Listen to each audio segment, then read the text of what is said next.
Potion Masters, Chapter 35. Gordy landed with a thud on the living room couch, or what was left of it.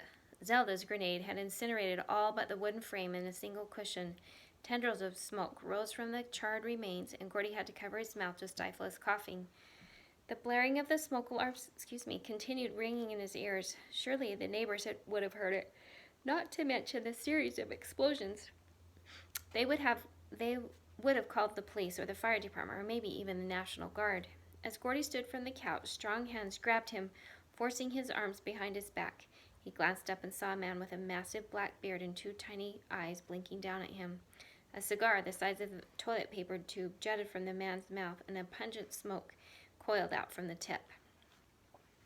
"Don't struggle, boy," the man commanded. "I have no problem tearing off your arms until after all you've done." Who was this monster? Gordy noticed that a chunk of the man's beard had been singed and a blackened blister bubbled on his cheek. Compliments of one of Zelda's lava bombs, no doubt. "Max, run!" Gordy called out, but as the smoke cleared, he saw his best friend wrestled to the ground by another enormous man, with this one with long red hair. The man grinned as he pinned Max, revealing a gleaming row of silver-capped teeth. "Got you now. Nowhere to go, little boy. What will you do?" the man asked Max, hissing in his ear. "I don't know, but what are you going to do with your face when Godzilla wants his butt back?" Max fired back, trying to shake free of his captor's grip. The man holding Gordy snickered. "Good one, boy."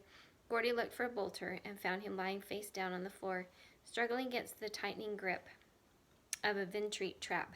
Esmeralda stood with her foot firmly planted on his back. My, you have been quite the trouble, I know, Gordy, and I recognize my good friend Max," Esmeralda said, nodding at each of them. "But I haven't a clue who you are and your friend with the lovely green hair." She gave a sideways nod to a large mass of spider webs lying next to the television. Gordy could barely see the outline of a person beneath the webs. "Let them go," Gordy demanded, fighting against his captor. "Hold him, Burke. He's a wild one," Esmeralda instructed. Gordy felt the grip on his arms tighten. Gritting his teeth, he scanned the room and searched for the rest of Esmeralda's followers. Were there only 3 of them? 4 if you counted the woman trapped upstairs. Where was Yeltsin? Gordy couldn't see the Russian anywhere, but still, that only made 5. Had he known that was the extent of Esmeralda's army, perhaps they could have held out longer. Why had Zelda and Bolter resorted to exploding half the house? "I trust there won't be any more surprises this evening." Esmeralda raised her eyebrows. "Anyone else we should be aware of upstairs?"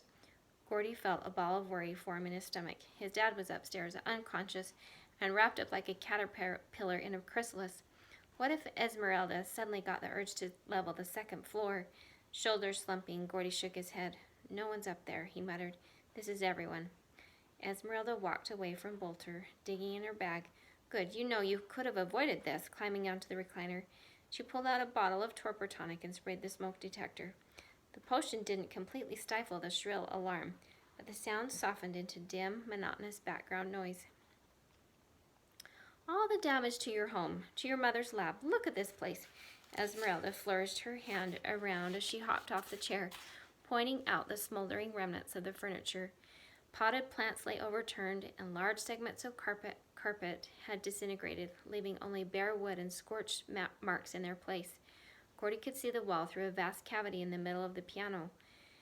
"I feel partly responsible," she continued, "but you," she pointed at Gordy, "you bear the blame equally as well." "You're the one who attacked us," Gordy spat.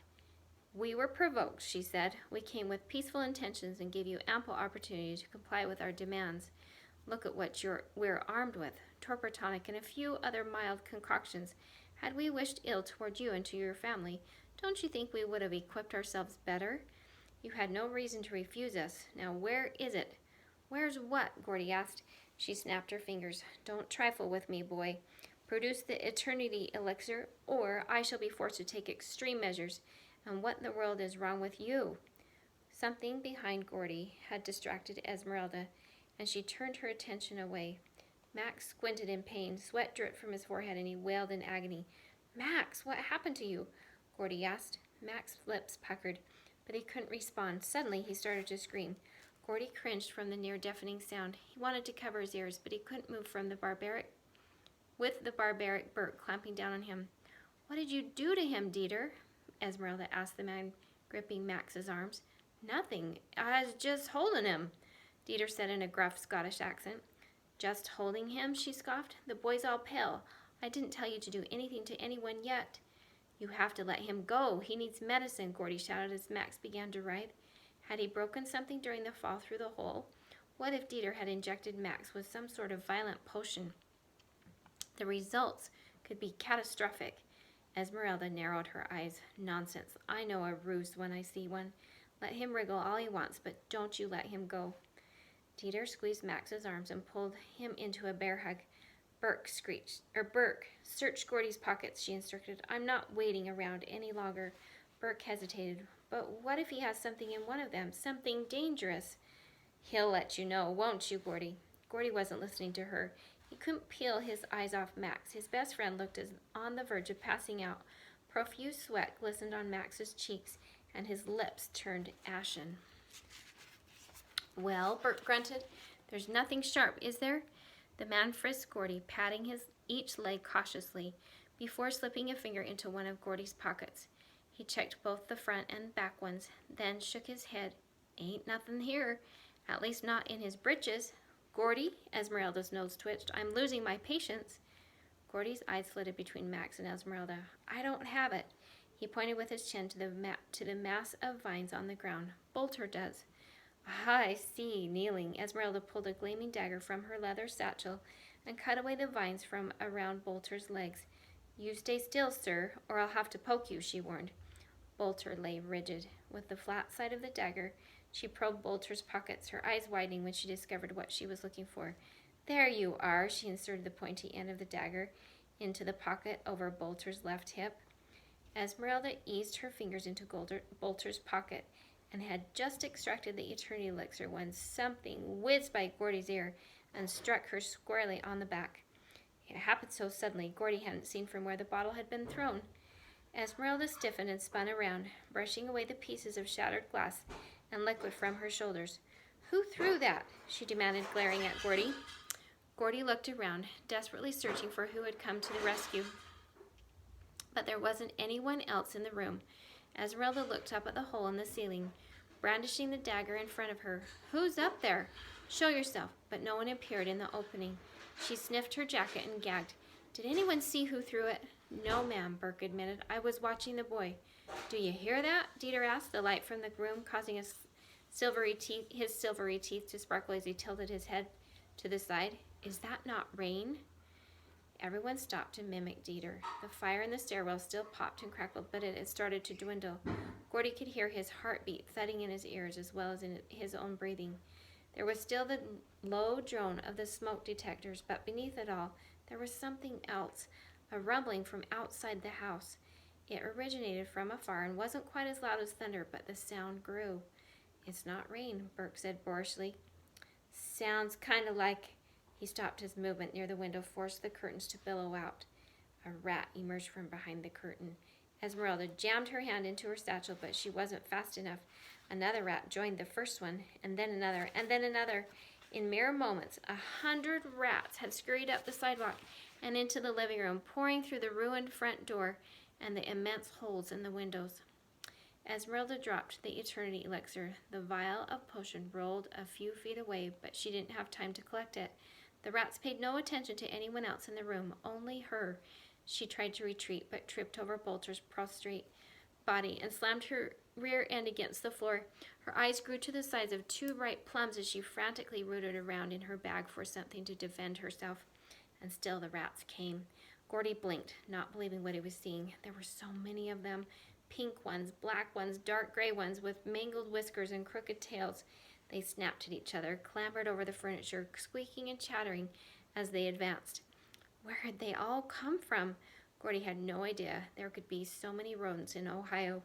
The first of the rats arrived at her shoes and climbed up her legs with their abrasive claws. Esmeralda unleashed a blood-curdling shriek. Get them off me! Get them off me! Burke's hand slid from Gordy's arm, but the bearded man didn't seem to know what to do. The cigar dangled from his lips, and the tip lit a chunk of his whiskers on fire, but he paid no notice. Should I? Bert scratched the side of his head. I could go get help. Start grabbing them. Esmeralda's screams transformed into gurgling sobs. Were the rats eating her? No, it appeared the rats were nuzzling her, even producing a purring sound like they were small, mangy cats. They clung to her arms and legs, their whiskers tickling Esmeralda affectionately. It was as though the rats were in love. It finally dawned on Gordy what was going on. He spun around in time to see Max reach out with his hand and yank Dieter's ear as hard as he could. Dieter squealed, but refused to let go of his prisoner, keeping his grip locked tightly around Max's arms, while Max wrenched wildly on the thug's ear a second time. Something wasn't right, and both Gordy and Dieter realized it at the same time. How was Max able to hold onto Dieter's ear? That's when Gordy saw the third arm protruding from his best friend's side. What the devil? Dieter released Max and backed away. How is it you be pulling this off? Max held up all three of his hands and waved a ridiculous grin, spinning the width of his mouth. Gordy immediately recognized his handiwork. Extra limb, he shouted. Of course, that was why Max had been in so much pain only moments before. At some point during the scuffle, Max had uncorked one of Gordy's special potions and downed the contents, which means Gordy pointed to Esmeralda and Max nodded. Rat magnet, Max exclaimed. With his hands still waving madly in the air, Max charged at Dieter. Dieter wanted no part of the three-armed freak, and he turned on his heels and raced out of the room, his long red hair whipping back and forth like a horse's tail. Oi, where do you think you're going? Bert called after Dieter. Gordy didn't give him any time to wait for an answer. Diving to the ground, he knocked away a cluster of rats covering Esmeralda's arm and broke the satchel from her grasp. Hang on a sec, you little brat, Bert shouted. It was the only thing he could say before Gordy sprayed him in the face with Esmeralda's bottle of torpor tonic, and he crashed to the ground, stiff as a board. End of chapter 35.